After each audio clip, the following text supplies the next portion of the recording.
How to earn 30% per annum renting out your shares.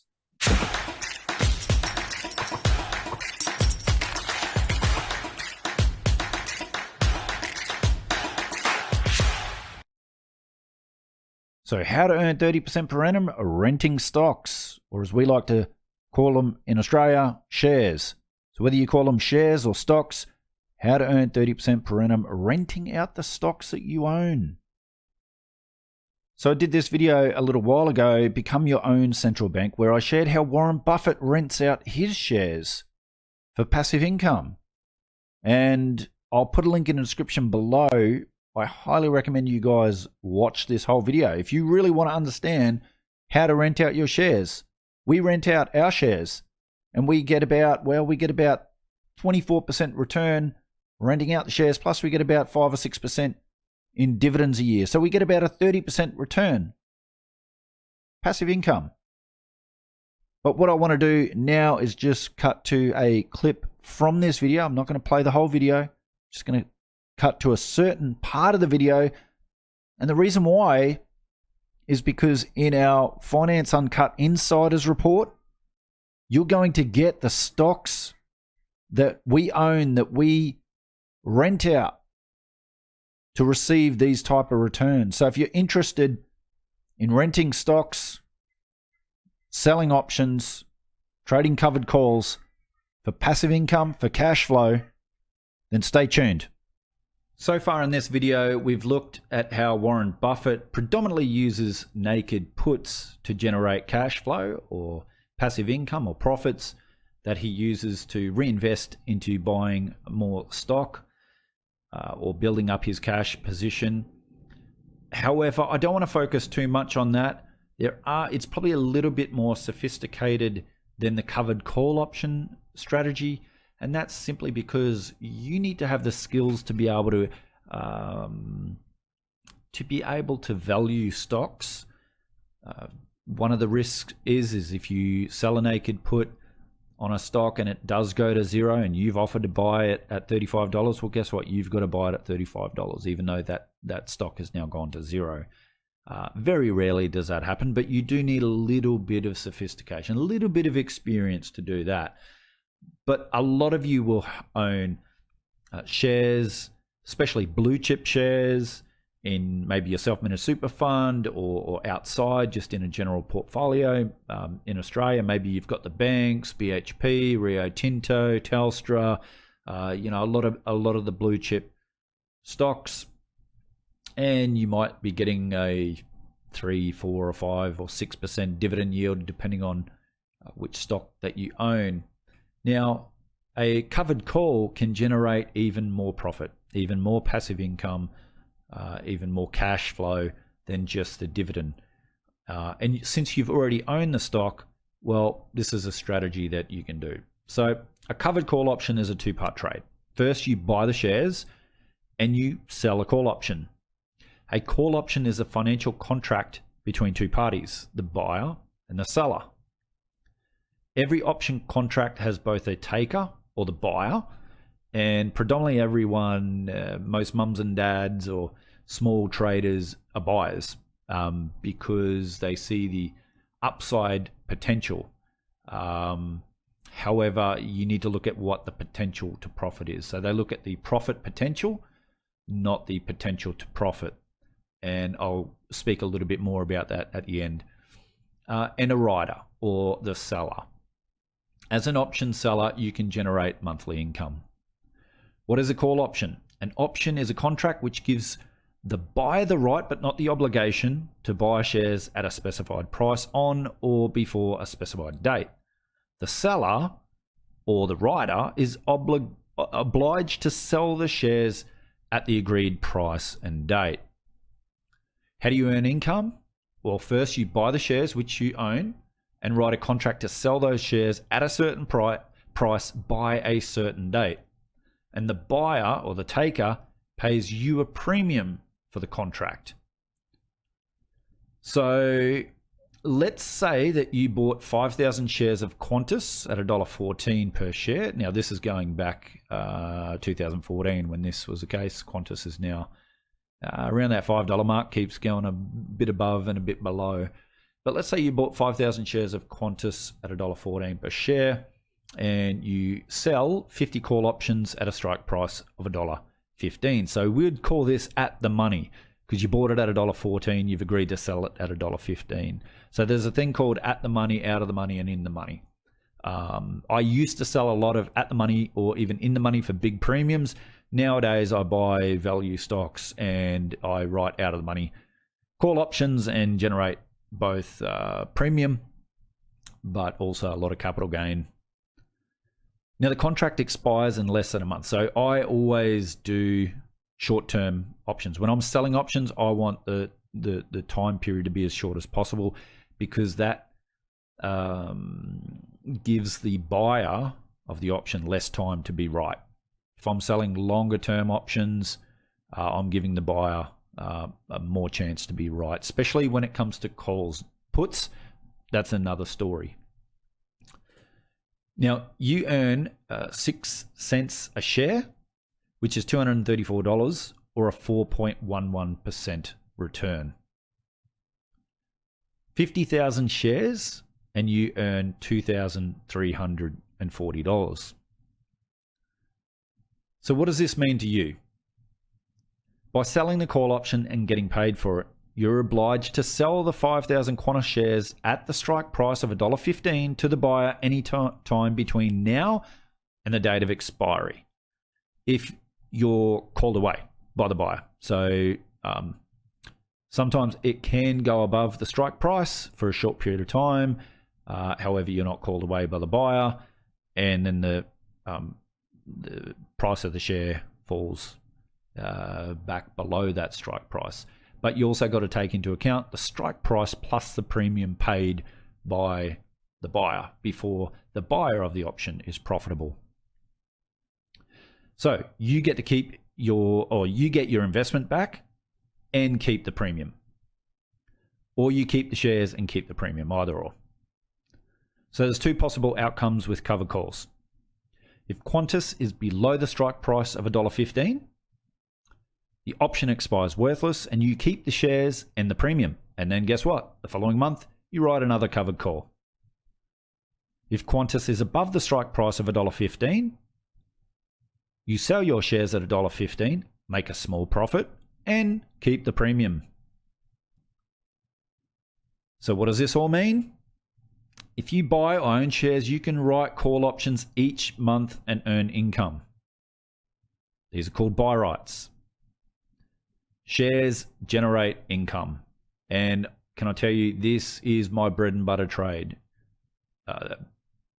This I just love. I just literally month after month, year after year, it's just so easy to print currency. I hate using the word money.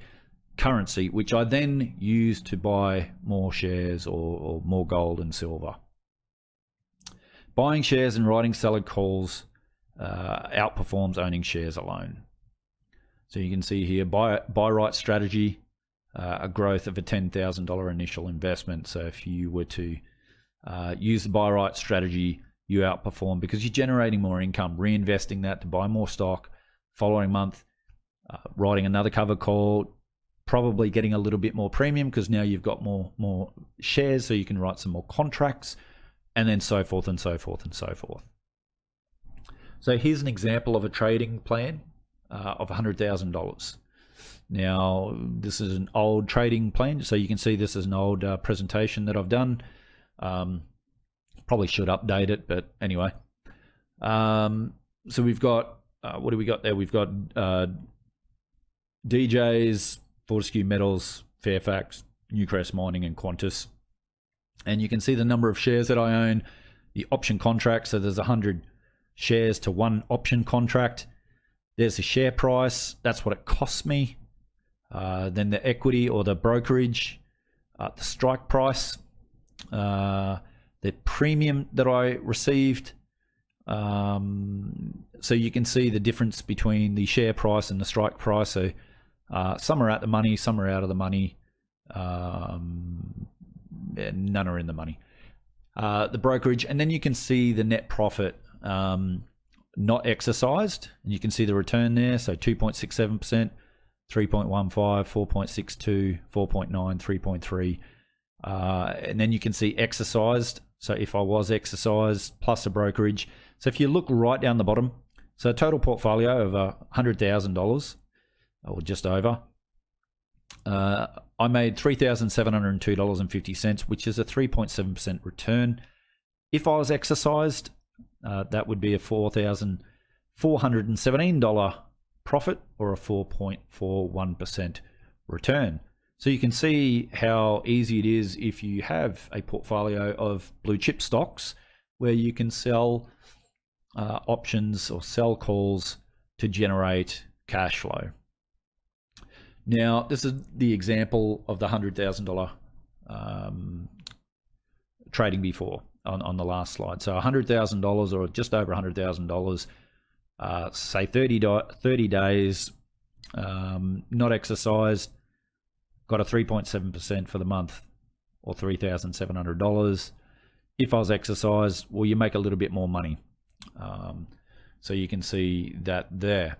Now, let me throw this out there. Let's say that you had a particular home loan product, a master limit product, where you can actually pay your home loan off in under 10 years, while at the same time building wealth for the future.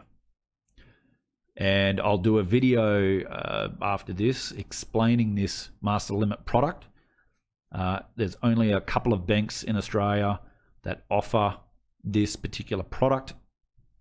But let's say you had this product and you were able to borrow an extra $100,000. So you had your initial $100,000 or $193, and you're able to borrow another $100,000 using this master limit product.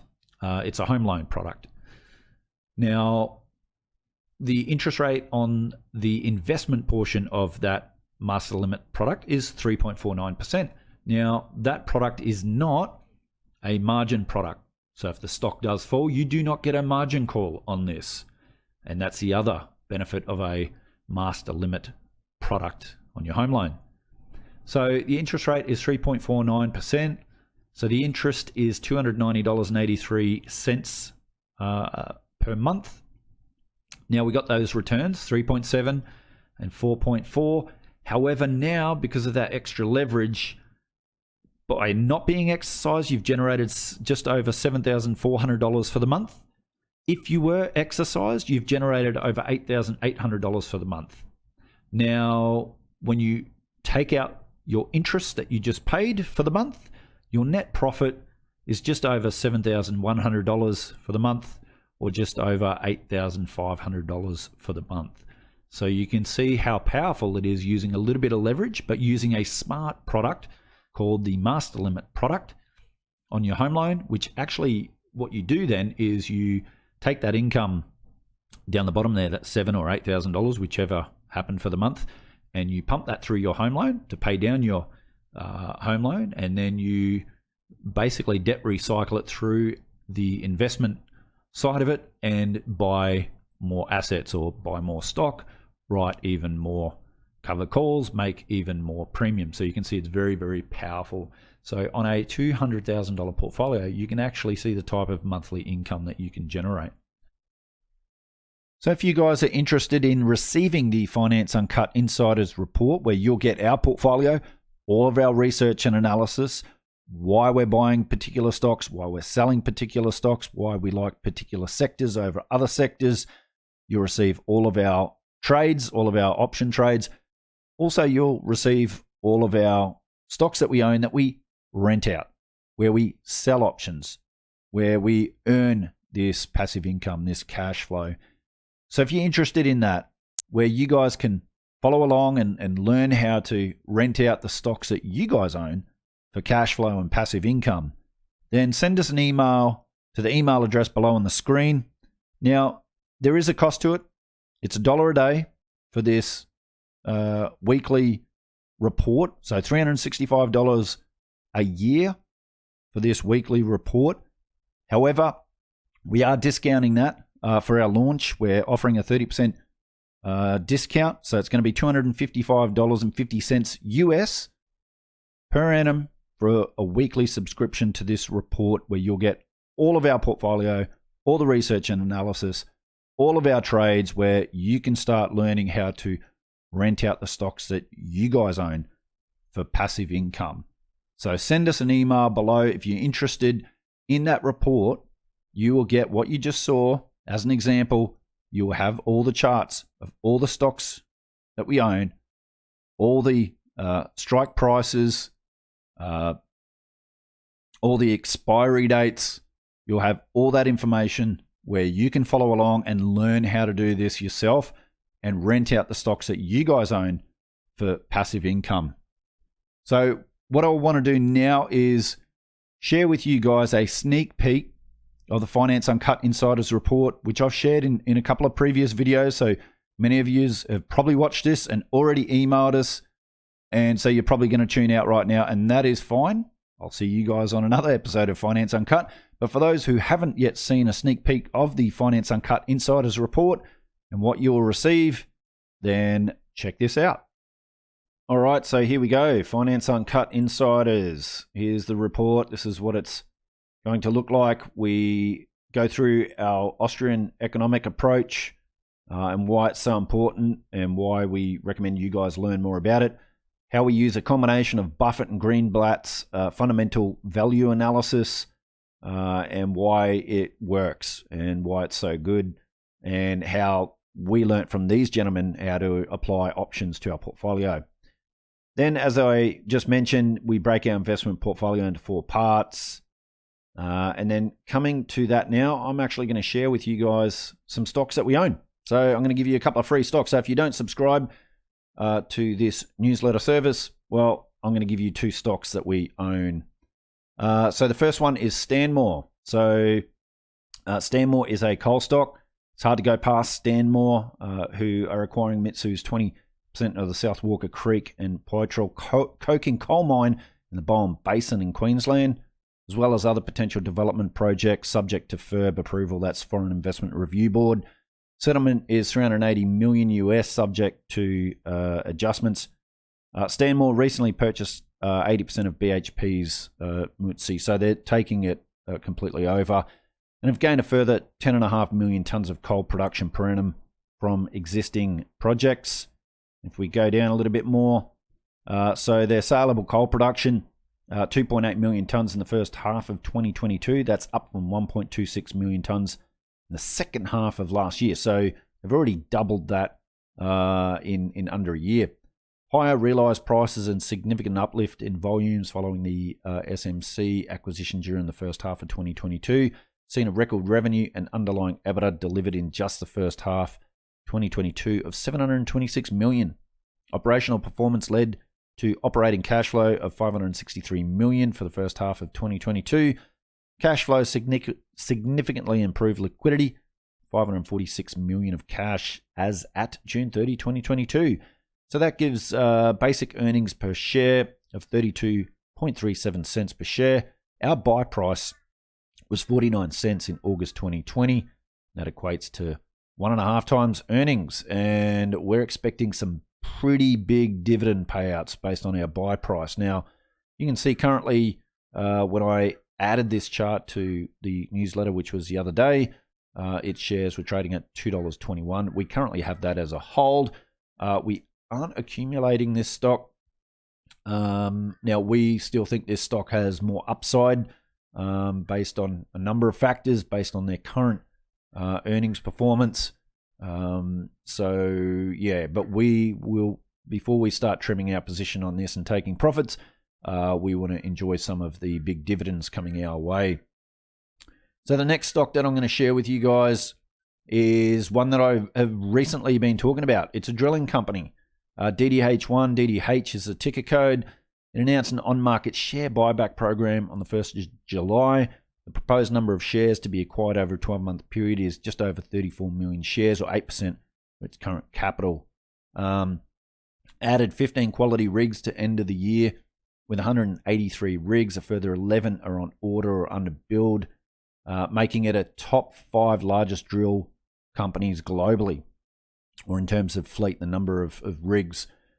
Annualized revenue per rig of 2.9 million, that is up 6.9%, and their outlook is for increased margin per rig, which is fantastic in an inflationary environment. 14% increase in full year 2022 financial year pro forma revenue to 506 million compared to 444 million, above average industry return on invested capital of 27%. Now that is huge, guys. Our rule of thumb is anything above 10% is good, and that's on our radar to look at. So 27%, outstanding. 10% increase in underlying EBITDA. Let me just scroll up a little bit. Underlying, where are we? Underlying EBITDA, 113.6 million compared to 103 million, 22.4% margin. 17.7 million returned to shareholders in dividends, with a dividend policy moving forward of 30 to 50% of operating net profit after tax and amortization, which currently, based on the 17.7 million, is 5.37 cents per share. Basic earnings per share, which is based on EBITDA, is 34.47. Our buy price was just in the last several weeks, so we started buying in July and August, was 64 cents, which equates to 1.86 times EBITDA, with an 8.39% dividend yield and growing. Now, when they made that announcement, the share price, you can see, absolutely shot up. So from 64 cents to 85 cents, and we still have this as a buy. So we are still buying this company even at 85 cents. And yeah, I actually wouldn't mind a pullback because this company is dirt cheap in my opinion. Once again, not financial advice. You guys, go, if you want, go do your own research, run it past your own financial planner, financial advisor, etc., etc. But there's a couple of stocks there. So this is the kind of thing that I'll have in this newsletter, is all of our stocks, all the reports, all the analysis, why we buy a stock, why we sell a stock, and when we're going to sell, as well as all of our options trades. So how we sell options for passive income like Buffett and Greenblatt do, for compound. So we do own some big stocks, even though our focus is on small cap. We do own large stocks that we simply sell covered calls. We receive about 2% a month, so about 24% a year on average. And, they usually pay a 5-6% dividend yield as well. So we're getting about 30% a year just in income. And what do? We just reinvest it. We don't use that income to live off. We just reinvest it. So compounding it at such a high rate. So, they're boring, the big stocks, but that's why we use it, is simply for the options trade there. So as we continue going down, building an international portfolio, so we talk about the different markets and sectors that we're in and interested in. Outlook, some of our stocks that we've owned and why we've bought particular sectors, why we like small value and resource stocks over other sectors. You guys will love this one, why we buy junior explorers in two particular market cap quartiles, and that it really says it right there. And then the life cycle of a junior explorer, and why we invest in particular parts. There's times to invest and there's times not to be investing in this sector. And then once again, guys, important disclaimers, not financial advice.